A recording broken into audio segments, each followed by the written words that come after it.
Welcome to the Occupational Safety Leadership Podcast, episode number 299. And in today's episode, we're going to talk about the 1% rule, how just small wins add up. So, this is one that I recently stumbled upon. I wish I knew who posted this because I thank them. I think it's great. I'm still struggling with being consistent on this one, and that's part of the 1% is that you're going to consistently make the workplace 1% safer every day. So let's kind of talk about a couple of examples that we can do.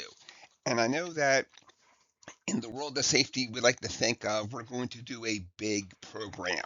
Let's think of ISO 45001. We're going to identify all the hazards and work on them. We're going to do a job hazard analysis for every piece of equipment that we have, and then we're going to make it better, and those are awesome and great, and of course that also contributes to making it 1% better every day. But there's also a lot of small wins that we can do, and this is something that I've had to actually add to my schedule to make myself consistent in this, because it's typically such a small thing that you're not sure if you would just do it naturally in your day-to-day life anyway. But for me, I added it to make sure every single day that I go ahead and I do these little tiny consistent things that are going to make the workplace better then. So let's kind of go over a couple of little examples then. So some of the things that I'm trying to do is when I talk to the people is to now ask questions about, because before I'd say, we'll talk about hazards and risk and what we're going to do and all that stuff. Then some of the things that I'm now starting to sit down and ask questions about is, could we make the procedure more clear? You know, um, is there something that we can do to, because nobody wants to read a whole procedure, you know. But if you can make that just a little bit shorter and you get your point across better, that's going to be a whole lot better for you out there then. So, and I know that's really hard, but that's just a little example of making something 1% better every day, you know. Maybe one of them can also be then we're going to go back and we're going to take one hazard and make it better every single day, you know.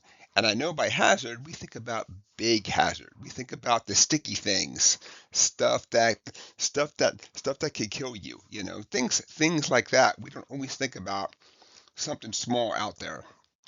We always have the time and energy, and it's almost always something that's free to do something real small every single day to do it better out there then. So one of the things that this helps by being consistent, I haven't always been consistent, is that you're building that momentum out there, you know, and it may seem like it's something small to you, something like, I'm not really sure how this is going to make things better now, but I know that it makes things better in the future to that person out there.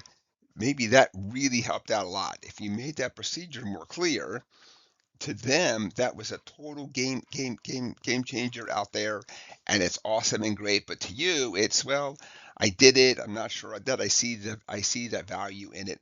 So you have to think about the long game, you know. So it's really hard to sit down and say I'm gonna work for one whole year and I'm gonna do the following things and then I will see a 100% change. That's why that we do the small things. We're building that momentum.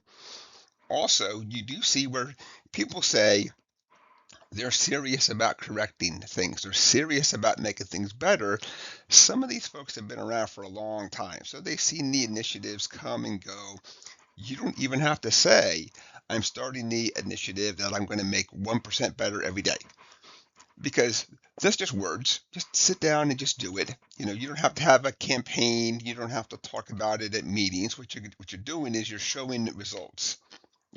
There's a lot of talk that goes on out there, and the more that we talk about something and not work, that's just time that doesn't get spent correcting a hazard out there then. So um, and so that really helps to strengthen the culture. And of course, there's a lot of yays and nays out there when somebody says that a facility has a safety culture out there. Some people will say that the culture is driven by the entire workforce, which really means it comes from the plant manager down to that new hire, So that culture, whereas others will say it's more of driven by the individual supervisor out there, where you could have a crew that is stellar at doing everything, not just safety, everything stellar, and they equate it to they have one supervisor that really cares. So again, it's kind of hard to really equate, but for me, it helps with that safety culture out there. And then it also means that what we're doing is we're achieving things too. Like, it's really hard to work and think that you're making something better. At least here, you're showing that something is better. You are achieving things. And of course, when people see that, what they say is, I can do that too. I don't have to wait to be told. I don't have to ask. I have the power to make something better. So, and with that, I think I'm just starting to drone on and on. So, just a little wrap up here. That that 1% rule. You're going to have small safety wins are going to add up. It takes time. You got to be consistent, and that's something that I'm working on. Set up my calendar every day, so I make sure that I do this. I don't want to do 5 in one day and say, see, look, I'm good for the whole week. Now I can focus on other things. I want to be consistent every single day and do this. And with that, let's wrap it up. Thank you for joining me. My name is Dr. David Ayers. Have a safe day.